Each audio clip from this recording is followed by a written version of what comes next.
Hi, everyone. My name is Eli Pollard. I'm the Director of Special Initiatives at the Parkinson's Disease Foundation. I'd like to welcome you today to the third talk in PDF's fourth Expert Briefing series. Some of you have been with us on many of these webinars in the past, but for those of you who are new and are listening via your telephone, please note that all phones are in a listen-only mode and questions need to be submitted via the Internet. So those of you who are sitting in front of your computer, just to remind you, there is a text messaging feature built in the lower left-hand corner of your viewer page. So you just need to type your question into that box and click on the send button. And we'll receive your questions and queue them up to be answered by the speaker as time permits. And we will do our very best to answer questions as they come in. But due to limited time, we may not be able to get to all of them. And questions that are most pertinent to the topic will have a better chance of being asked. And we'd like to thank our supporters for covering the expenses of this series. And we're really grateful to AbbVie, which is formerly part of Abbott, Teva Neuroscience, and UCB. We absolutely could not do this work without their support. So thank you to those three companies for offering their support for this program. We're pleased to welcome, we have 1,500 registrants to this talk today for around 25 countries in every state in the U.S. And we're really pleased to have you. Your feedback after this talk is welcome and encouraged. Thank you so much for joining us. I'd like to take a minute now to introduce our guest host for today. This is the first time we've ever had a guest host introduce our speaker and to manage the facilitation of the Q&A at the end. But I'd like to take just a second to introduce Dr. Becky Farley. Dr. Farley is a physical therapist with over 30 years of experience in neurorehabilitation and is the CEO and founder of the nonprofit NeuroFit News. She's worked with PDF over the years and most recently on our physical therapy course that we offered last year in April that can still be found on our website. It's an honor to have Dr. Farley with us. In 2009, Dr. Farley started the Parkinson Wellness Recovery Project, which is also known as the PWR exclamation point, and she founded a model community neurofitness center for people with Parkinson's in Arizona. We're really thrilled to have Dr. Farley with us. She is someone we respect and are pleased to work with. She often says she wants physical therapists to think outside of the box of conventional physical therapy treatment and to work and to continue working that way throughout the entire continuum of care with patients. So we're thrilled to have Dr. Farley here. I will turn over to Dr. Farley for the introduction and the Q&A. Thanks so much. Thank you so much, Eli. This is Becky, and I want to welcome our audience. It's my pleasure to introduce Dr. Ellis, Dr. Terry Ellis. She is an assistant professor in the Department of Physical Therapy and Athletic Training at Boston University's College of Health and Rehabilitation Sciences. She's also the director of the Center for Neurorehabilitation there at Boston University and directs the American Parkinson's Disease Association's National Rehabilitation Resource Center. Dr. Ellis has a PhD in behavioral neuroscience from Boston University, and she's a board-certified specialist in neurological physical therapy. Dr. Ellis conducts research. She also provides clinical consultations and education to healthcare professionals and to people living with Parkinson's disease and other neurological disorders. She has authored numerous peer-reviewed articles, and her research focuses on investigating the effects of exercise and rehabilitation on reducing disability and enhancing the quality of life. She lectures nationally on these topics. She is also the co-author of an exercise manual called Be Active, published by the American Parkinson's Disease Association. Dr. Ellis has developed evidence-based community programs as well as inpatient rehabilitation programs for people with Parkinson's. She also served on the faculty for that course in April. That was an online course for physical therapists to help create Parkinson's exercise experts. And it's my pleasure for you to have the opportunity to hear her talk about gait and balance today. And I'll be saving your questions, and at the end we'll have a chance to get her feedback on those questions. So please write those down and send them to us. So welcome, Terry. Thank you, Becky. It's my pleasure to be here. I would like to thank the Parkinson's Disease Foundation and Eli for the invitation to speak today. It's an honor to be here, and I'm excited to talk on the topic of gait, balance, and falls in Parkinson's disease. This is an exciting topic and one in which we receive many questions about, so I'm hoping to make this very practical and leave you with some things that you can do today to help with improving walking and balance.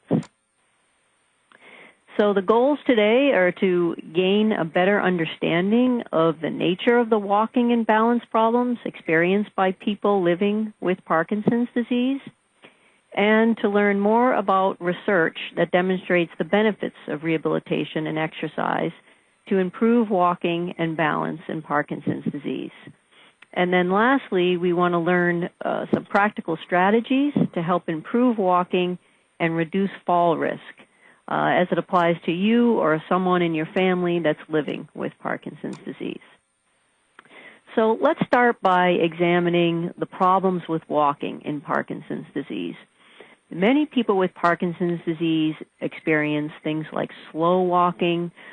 They notice their speed is decreasing over time. It's more difficult to keep up with people walking in the community, for example. Some people report short, shuffling steps. The step length seems to get smaller over time. Others report that their foot might drag or catch when they're walking, particularly on an uneven surface like a rug or outside in the community. Many people report that their arms tend to swing less when they walk. You might notice this on one side more than the other side. In fact, lots of spouses and family members notice the decrease in arm swing before even the person with Parkinson's disease notices it. Many people experienced a stooped posture, particularly later in the course of the disease. So posture is something that we want to think about. And others have difficulty initiating walking, just getting going, starting the task of walking, feeling like your feet are sort of glued to the floor or just a hard time getting that first step going. And then many people talk about difficulty turning, difficulty changing directions, particularly in a tight space. So why is it that walking is problematic in people with Parkinson's disease?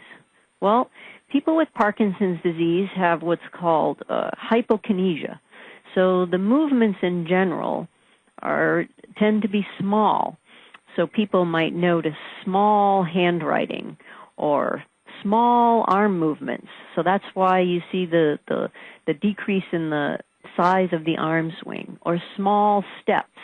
So in walking, this translates into a small shuffling-like steps.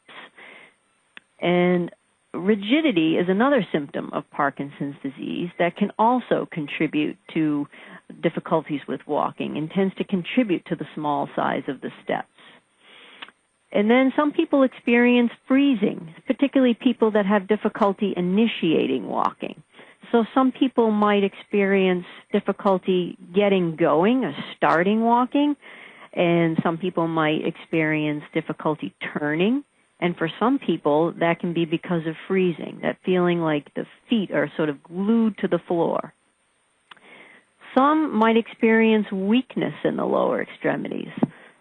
Sometimes the message from the brain isn't as strong as it is in people without Parkinson's disease. So the sort of drive to the muscles, in this case we're talking about the lower extremities, but particularly the extensor muscles, the muscles in the front of the thighs and in the buttocks and in the calf, don't sort of send us as strong of a signal, and that can contribute to the small movements that we see and the slowness that we see.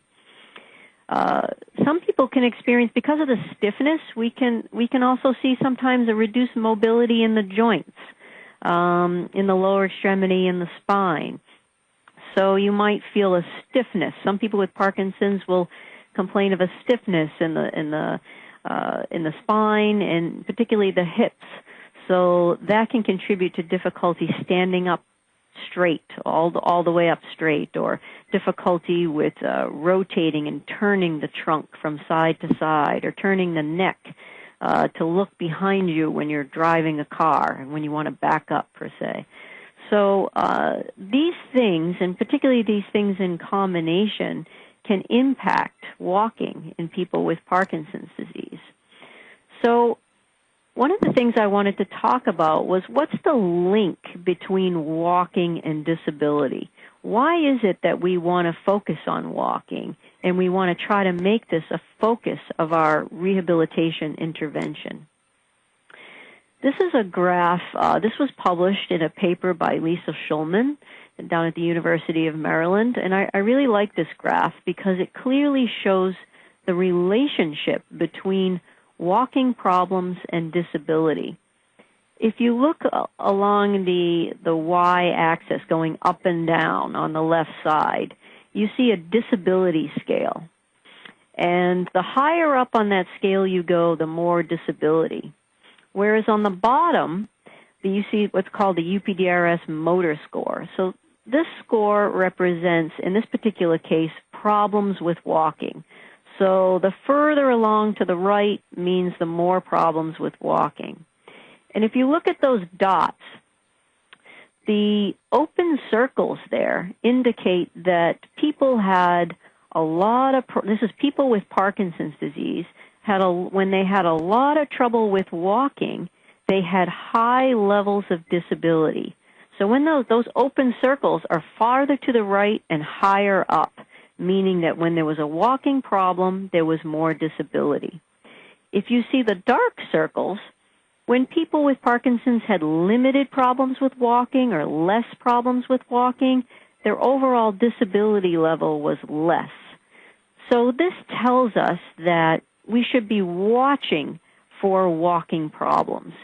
Difficulty with ambulation or walking is considered a clinical red flag that marks emerging disability. So we want to address walking early in the game. So from my perspective, as someone who's a physical therapist and specializes in rehabilitation, I want to see people with Parkinson's disease come into me early, even when they don't have walking problems or when they're just starting to experience walking problems, because we want to try to prevent that onset of disability over time and keep walking functioning at a high level. In this graph here, this was part of a study that I am doing with some colleagues around the country, Lee Dibble, Gammon Earhart, Jim Kavanaugh, and Matt Ford. And what we have done is we have observed people with Parkinson's disease over time. So we did a longitudinal study.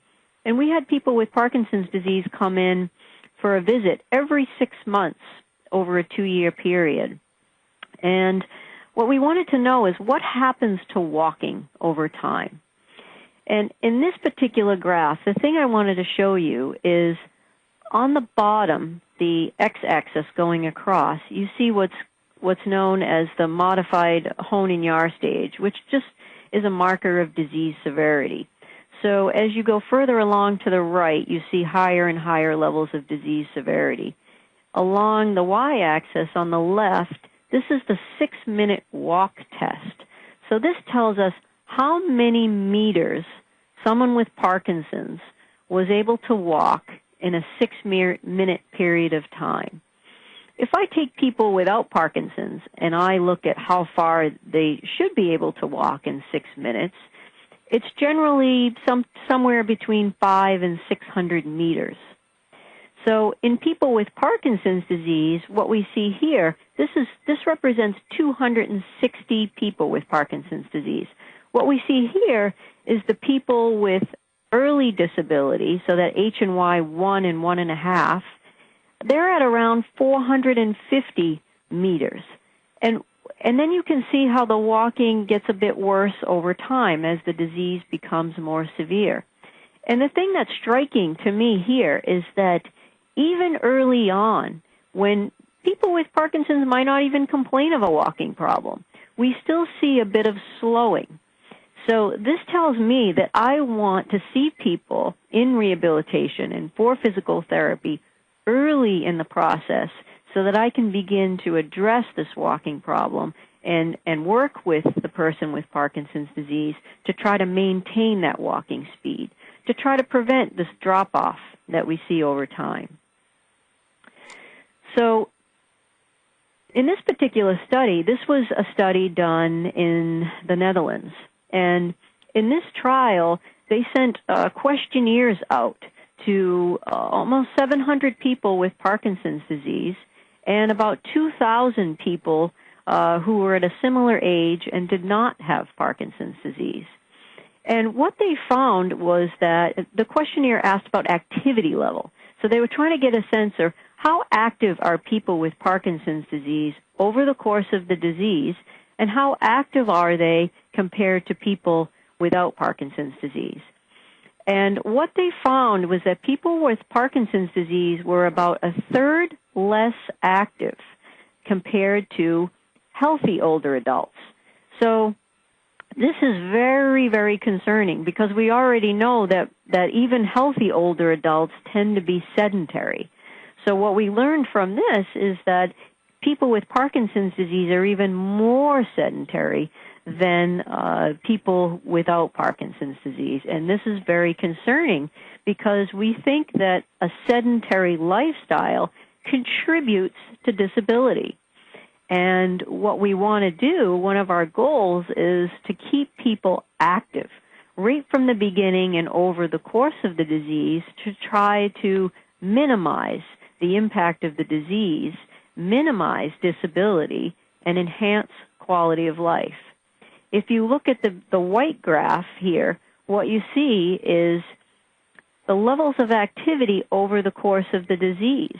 So right at the beginning, we see sort of a baseline level of activity way up on the left-hand side. And then you see at HNY2 a drop of 13%. So people became 13% less active in a pretty short period of time, from an early stage of the disease to the next sort of phase of the disease. And then if you look way over time, way to the right, you see a drop of 84%. So people were 84% less active in later stages of the disease compared to early stages. So this is very concerning to us and something that we think it's important to share with the Parkinson's community, that it's important to be active and to stay active early and over the course of the disease to try to optimize physical function, minimize disability, and improve quality of life. One of the things we did in our longitudinal study is we had people wear an activity monitor on their ankle, and they wore it for 7 days. This is, again, 260 people with Parkinson's disease. And they wore it for 7 days so that we could track the number of steps that people took over time, over that 7-day period. We had them do that at baseline, and then we looked at it 1 year later. We had them wear the same monitor again for another 7 days so that we could see what happened. If you look at the very last column of this graph where it says magnitude of change and go down to the dark green rows there, you'll see a minus 12 there. And what that tells us is that people with Parkinson's disease had 12% fewer steps over the course of 1 year. So when we looked at baseline and we looked at a year later, 1 year later, people with Parkinson's were taking 12% fewer steps over just that 1 year. So you can see how concerning that would be over time if that continued over the course of years. We also looked at moderate intensity steps. So these are steps in which we looked at the number of minutes that people walked at a sort of fast walking pace. More than 100 steps in a minute. We consider this moderate intensity, which is what we think we need in order for it to be considered exercise. So if you're walking really, really slowly, it's probably too slow to be considered really exercise or really helping with fitness. So if we look at more fast walking, more than 100 steps in a minute, we saw that people with Parkinson's disease had a 40% reduction in the number of an amount of time spent fast walking over the course of a year. And that is very concerning and something we want to try to address. So what are the goals? What are the goals in terms of walking for people with Parkinson's disease? Overall, we want to try to slow the progression of disability. We want to keep people active, and we want to get them on a good exercise program to try to reduce disability over time.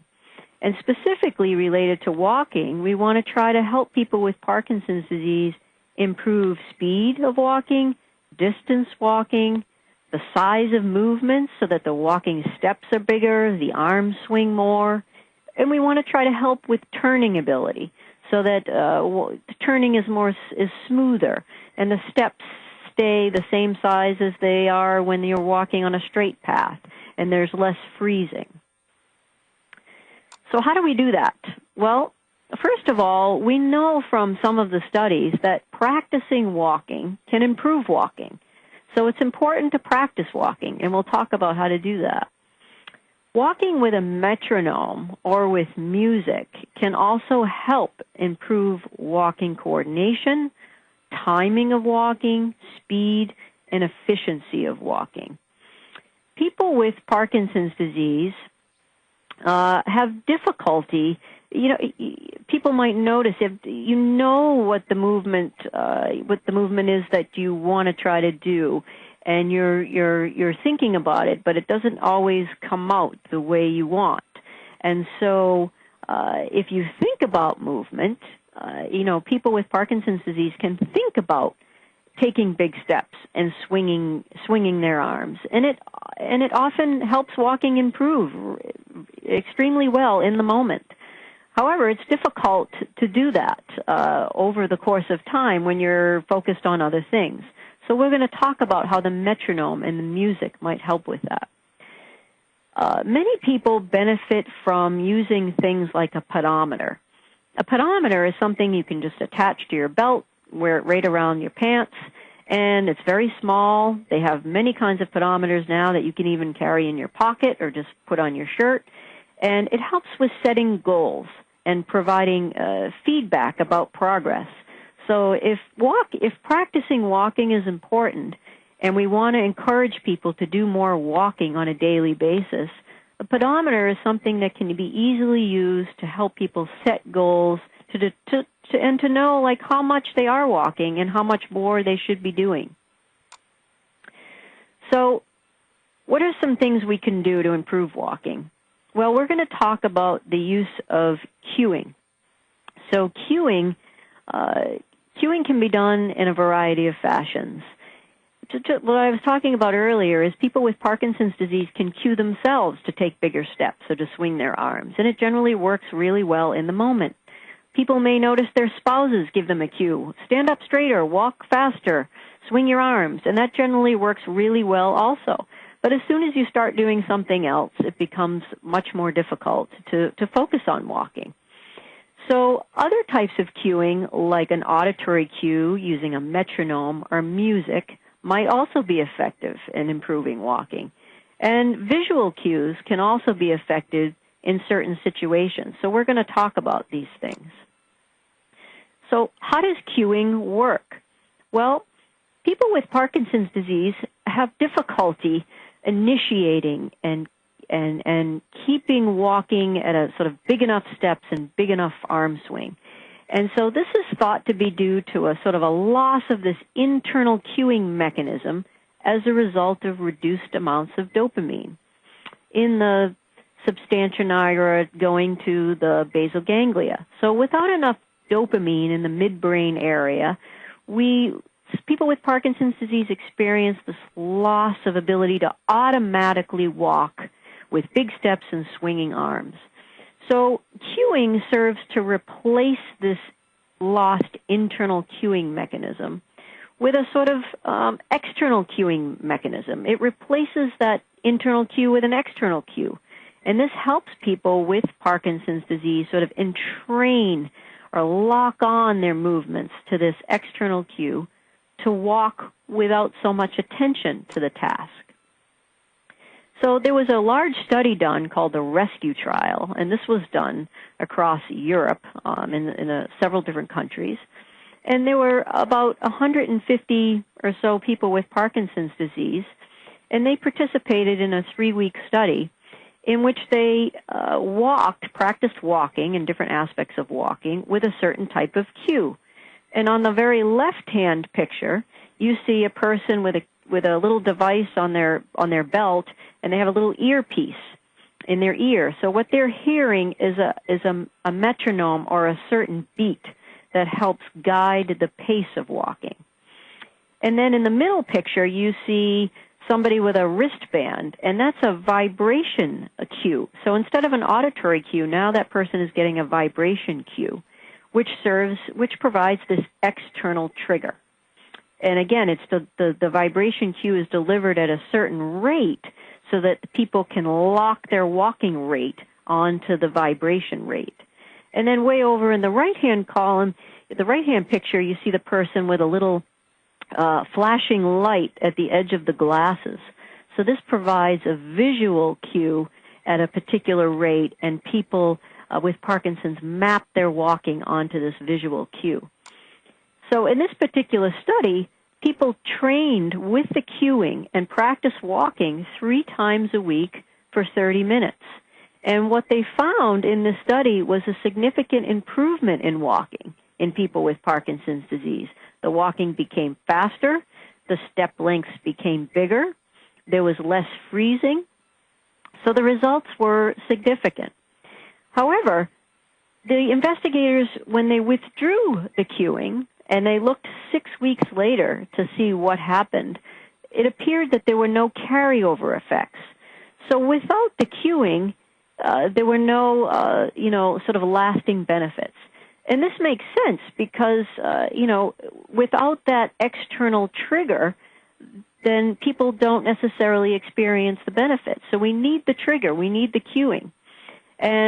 But the cueing can be very, very effective in the moment for certain circumstances and can also help to increase the overall velocity, the speed of walking.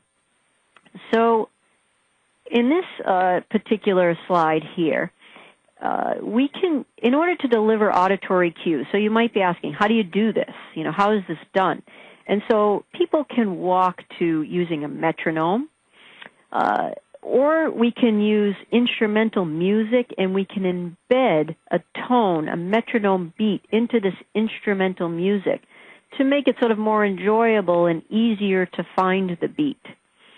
Or we can use music with a specific tempo. We can, nowadays on iTunes, you can go and download music using Cadence or the tempo as in your search strategy. So I'm going to just give you an example here. What you're hearing now is the instrumental music with a metronome overlay. And this is providing, this is done at 80 beats per minute, which is slow walking. So we would train people at different walking speeds and different walking cadences depending on the nature of their problems. We individualize this to the person. So this is a bit faster. This beat is 100 beats per minute, and this is a pretty, this is very commonly, this is a common rate that we use in people with Parkinson's disease to train walking. So we ask people to walk to the beat, to map the arms and legs onto the beat as they're walking down the hallway, for example. And here, this is 116 beats per minute, and this is actually considered a normal cadence. So this is pretty fast. And this is what most people without Parkinson's disease are walking at, about 100, between 110 and 116 beats per minute. So, or you can use music. Oh, in this case, when the Saints come marching home. So this is a very enjoyable piece, which is very up-tempo, and the beats are right where we want them. And so people can listen to this music using an iPod or a Nano or anything. And if you don't have music, you can use a metronome. Metronomes can be bought for $25 in a local music store or online.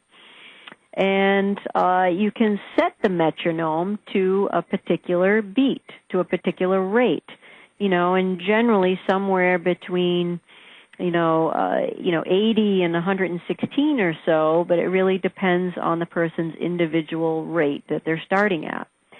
In this example here that I'm showing you, this is a person with Parkinson's in this video, and he is walking. This is just his normal walking without any kind of cueing. So we get a baseline here, and you can see how he's doing. And then here, what we see is this gentleman with Parkinson's walking. Okay, turn around right there, Walter, and do that again. Beats per minute. So what you can see here is faster walking and better arm swing. And both arms. There we go. There. So he practices walking to this beat.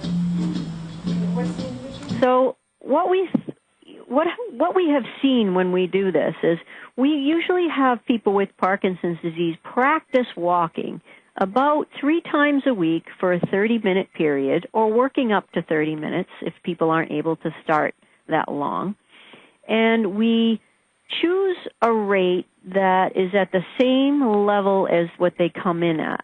So if you're listening at home and you're trying to figure out how you would use this, you could, when you walk over the course of a minute, count how many steps you take over the course of a minute. And then you could set a metronome at that rate and practice locking on or mapping your walking on to that metronome so that you're in sync with the metronome. And as you get better at that, you can increase that by, let's say, 10%. So if you start at 90, if you typically take 90 steps per minute, and you get comfortable with that, and that seems safe and comfortable, then you could increase that by 10% and walk at that rate and practice that over a period of time.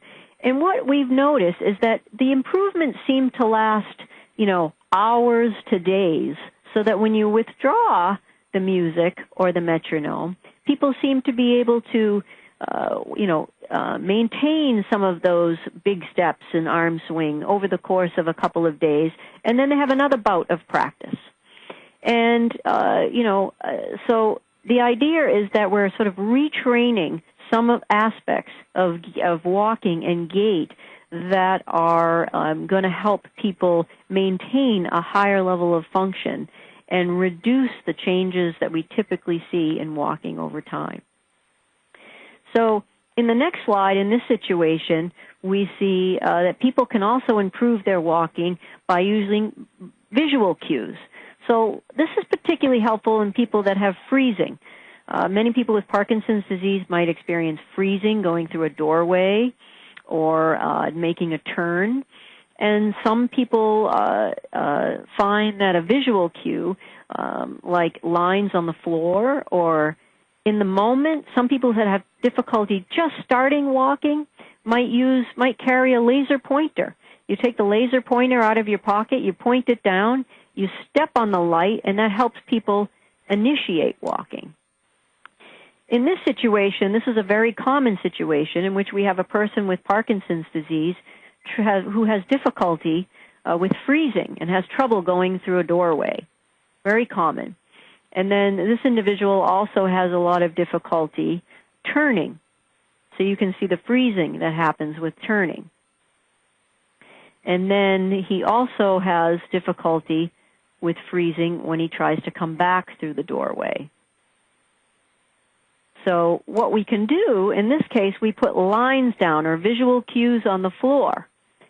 And then this individual is able to walk through the doorway without freezing.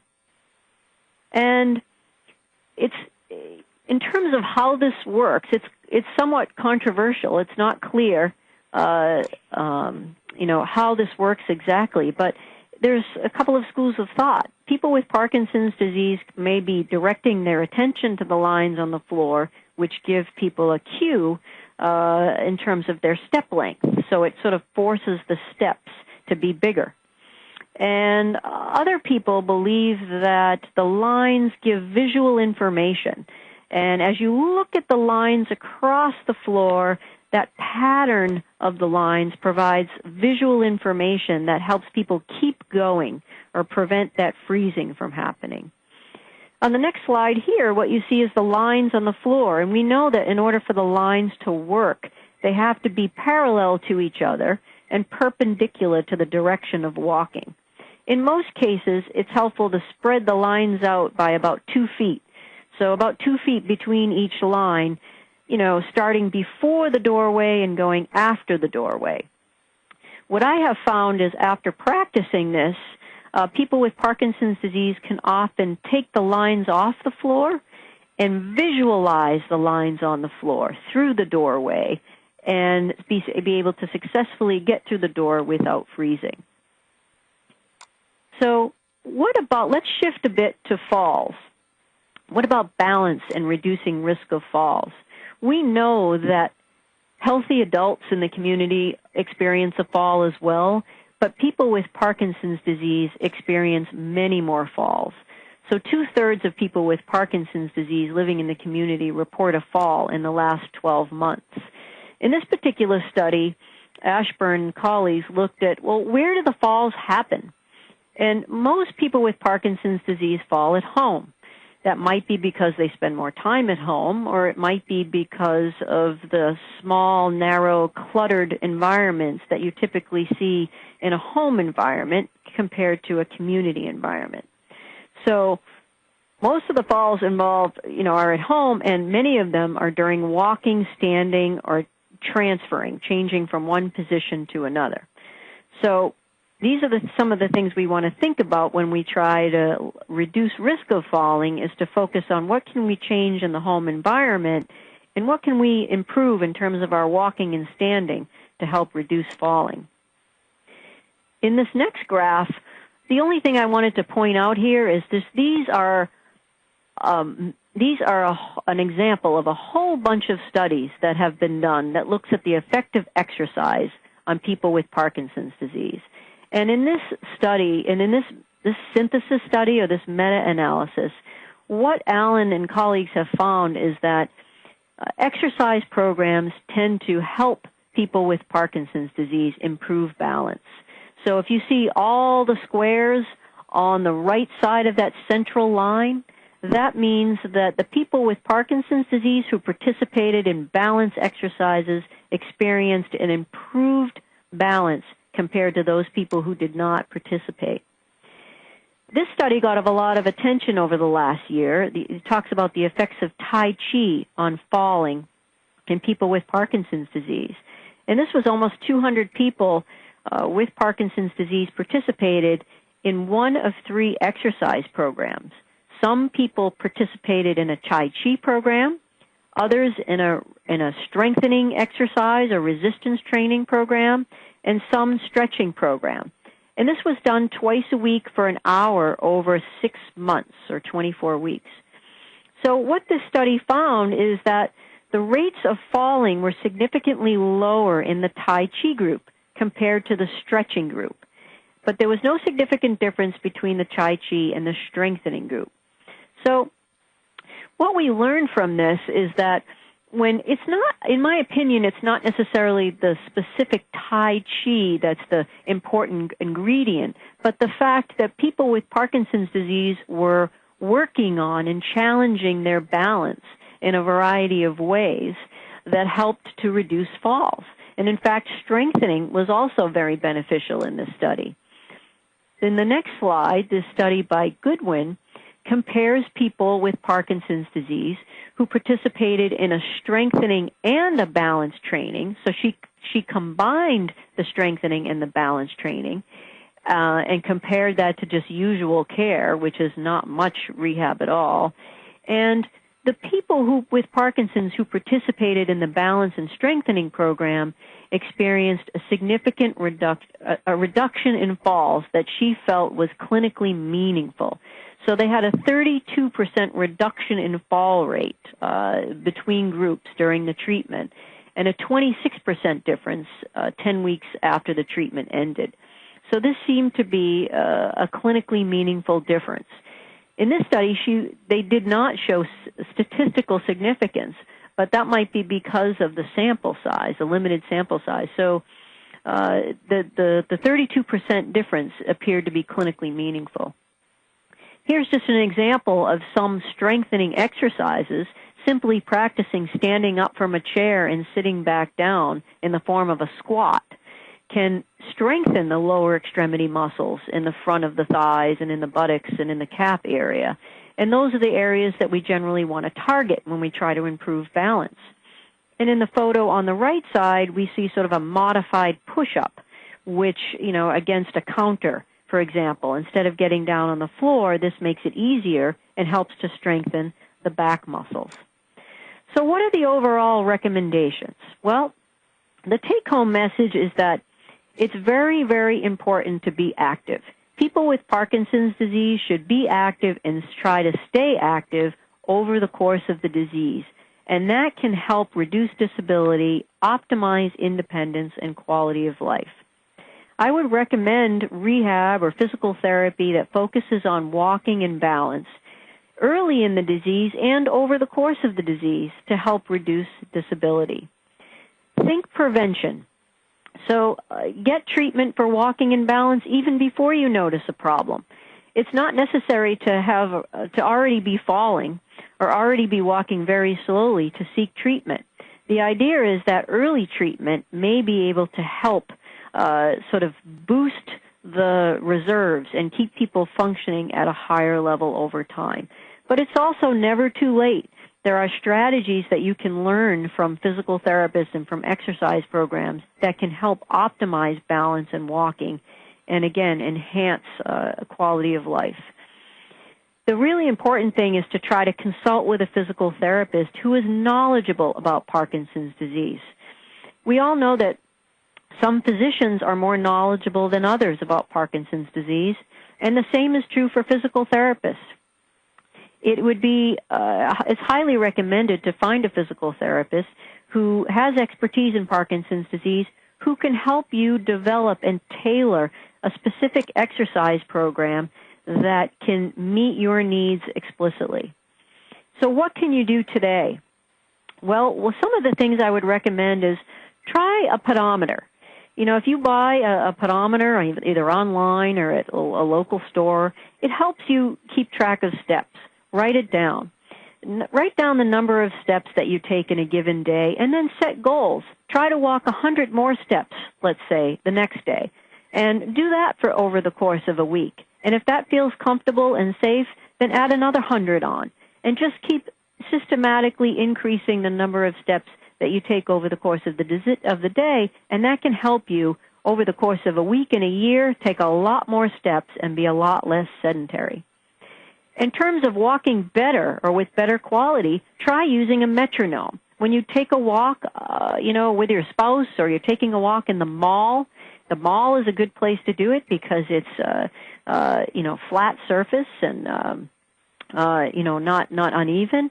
And you can wear a metronome with an earpiece, or you can use an iPod or music to try to entrain to the beat, to lock your walking onto the beat, and that can improve quality. And then improve balance. We want to practice balance exercises and strengthening exercises, and this is where the physical therapist comes in.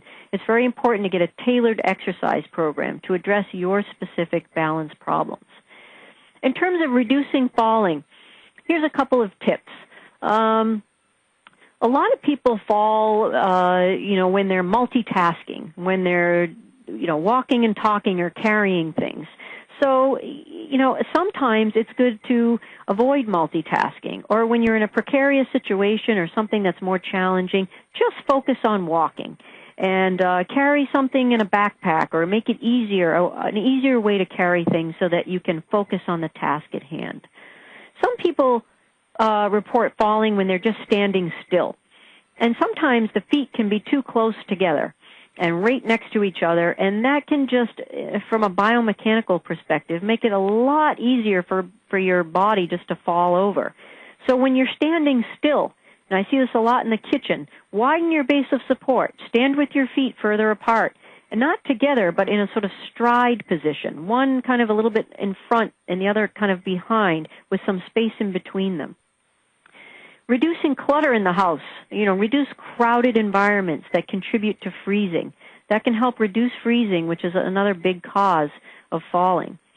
And it's really helpful when we try to investigate why it is you're falling, is to keep a fall diary. Write down the time of day that you're falling, the direction of the falls. What activity were you doing when you fell? What was the environment like that you fell in? Was it in the house? Was it in the bedroom? Was it in the kitchen? And we can look for patterns. It's helpful to even bring this to your physical therapist or your neurologist to figure out, what is it that I'm doing here? What is the pattern? Because once you identify a pattern, you have a much better chance at figuring out what the problem is and improving balance and reducing fall risk. So if when we're finished you have, in the future, if you have questions about exercise, I am fortunate to have some funding through the American Parkinson's Disease Association, and we are the first rehab resource center in the country here at Boston University, and we have an exercise helpline. You can either call us at this 1-888-606-1688 or rehab@bu.edu, and we're happy to answer any exercise-related questions that you have. The PDF also has a general helpline at 1-800-457-6676 or info@pdf.org, where you can go call or go online and ask any question you have about Parkinson's disease. And in the next slide here, there are lots of resources that PDF offers that you can go online and look at these different things if you would like further information. So I think at this time I'm going to stop and answer any questions you might have, and we'll go from there. All right. Well, Terry, thank you so much. I have been here trying to organize these questions. We have some great questions from the audience. So if you're ready, I'll take the first question. Okay. All right. So there are a lot of questions about falling backwards and problems moving backwards. And I wondered if you could maybe address, most of them wanted to know, what do you suggest for those types of problems? Right. It's very common, for people with Parkinson's disease, to fall in the backwards direction and in the forwards direction. And so one of the things that I'm going to give you a common example. I see a lot of people will tell me things like they open the refrigerator and their feet are right next to each other, and they go to pick up a bottle of milk. And that's often when picking up something, and then the feet right together, people will fall backwards. So what we want to do in that situation is when you're going to go open the refrigerator door to pick something up, you want to stand with your feet apart in that stride position. So one foot is in front and one is a little behind, and there's space in between, like I was saying earlier. And when people are picking up things from the refrigerator or picking up things from the floor, opening up that base of support and allowing space between the feet can really help, prevent that falling in those kinds of circumstances. I think, to the extent that, people can, try not to walk in a backwards direction. So turning around and trying to walk in a forward direction just from a compensatory standpoint, it can just reduce the risk. But I think most of the time I see it when people are picking things up. So that's a strategy I would recommend. Okay, great. So your initial position is important, just Right. the idea of a staggered stance and Right. perhaps avoiding the backward, lifting up and having to rock backwards. Right. So, right. okay. There was also questions about the use of the treadmill and how if it has similar effects as, say, the cueing that you mentioned, or what role does it have in the gait and balance sort of Great paradigm of training? Great question. The treadmill can be very helpful. The treadmill, walking on the treadmill, so increasing the velocity, systematically increasing the speed of the treadmill while people are walking on the treadmill can be another form of cueing. So that belt automatically moves a bit more quickly and a bit more quickly underneath the feet, and this can serve as a cue in and of itself. So there have been studies published that show the benefits of treadmill walking in people with Parkinson's disease, and it's been shown to be quite effective. So I would recommend that people can engage in an exercise program involving walking on the treadmill. However, it's important to make sure that it's safe.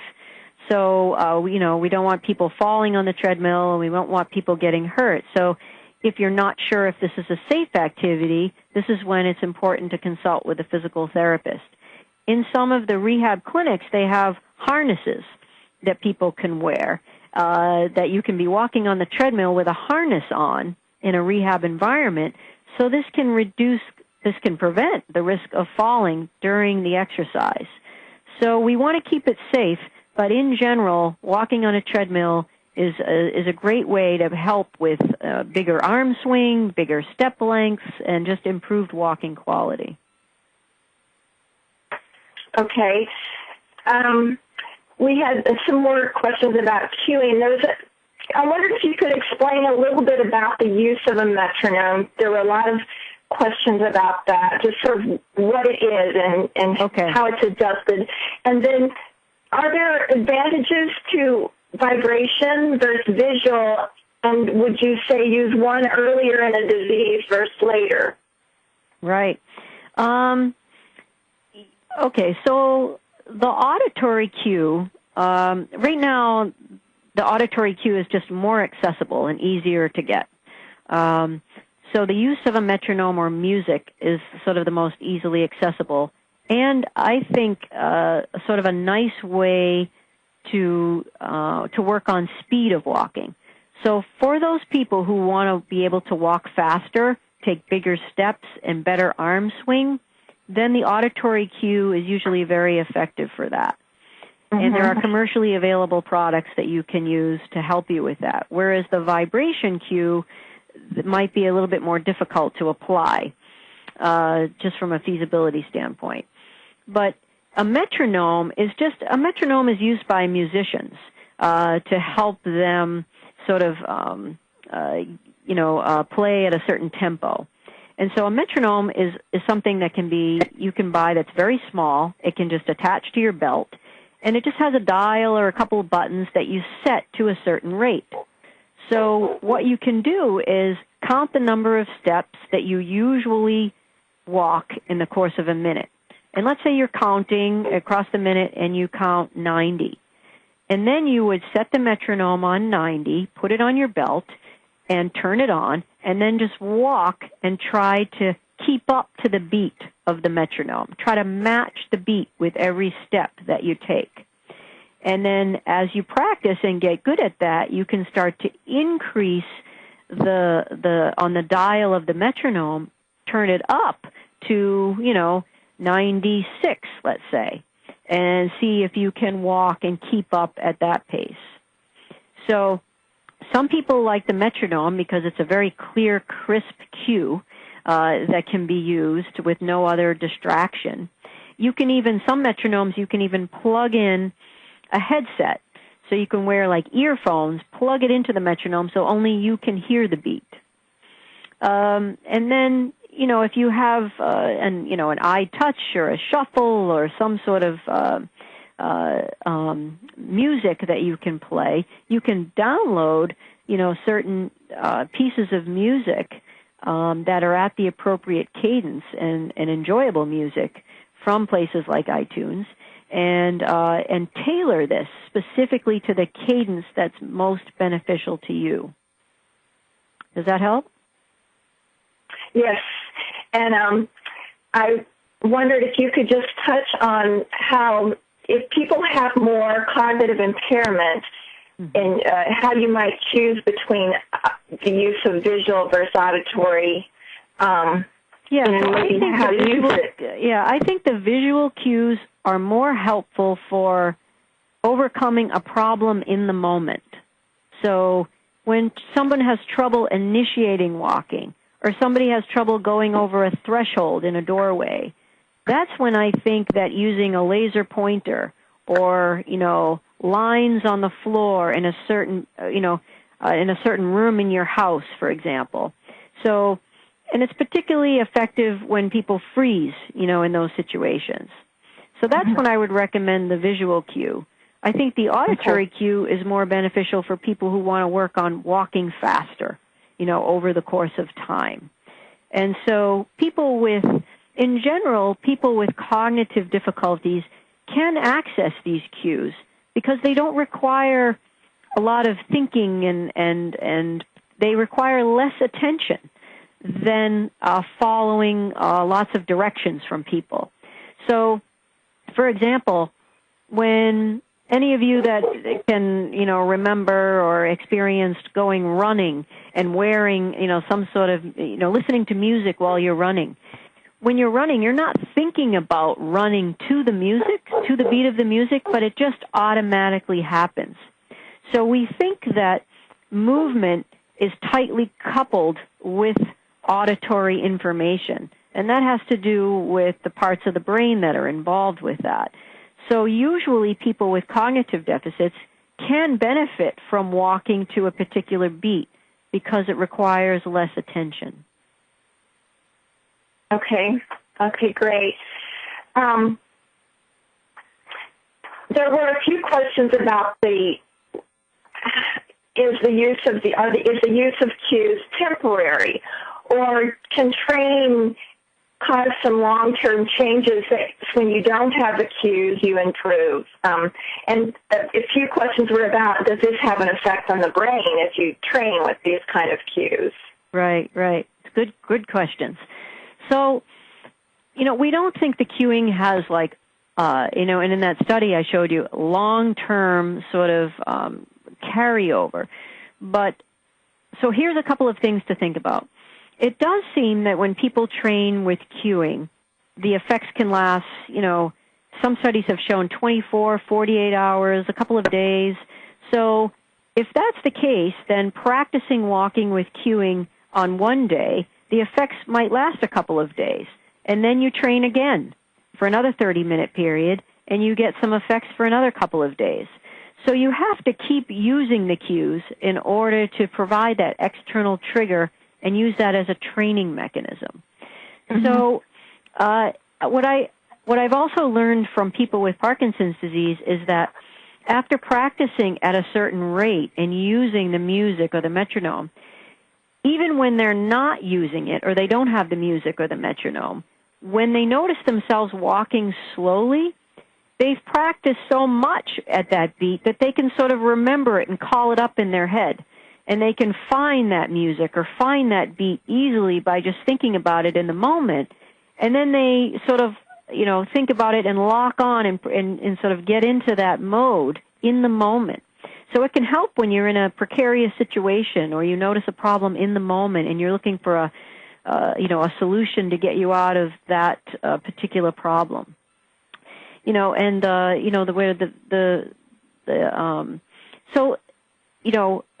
The question about, does it alter the brain?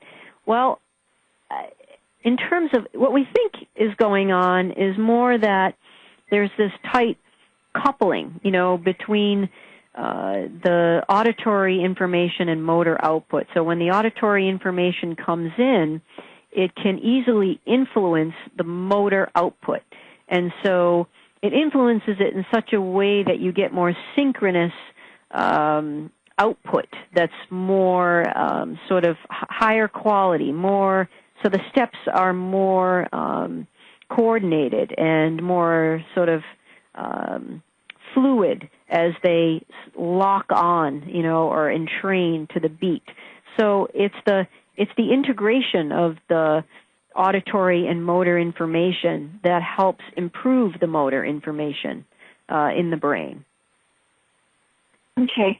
So there's this need for kind of a continual training with it, right? Because like all of us, you sort of use it or lose it. And so being able to remember what that sound was like and what it felt like, and then continuing to practice with it so you don't forget what that felt like and how to do it. Right, exactly. Even if it's not every single time. Right. I think if you think about any exercise, that you need to exercise and engage in rehab in order to see benefits. And if I exercise, I see benefits. If I don't exercise, I don't see benefits. So the benefits start to dissipate.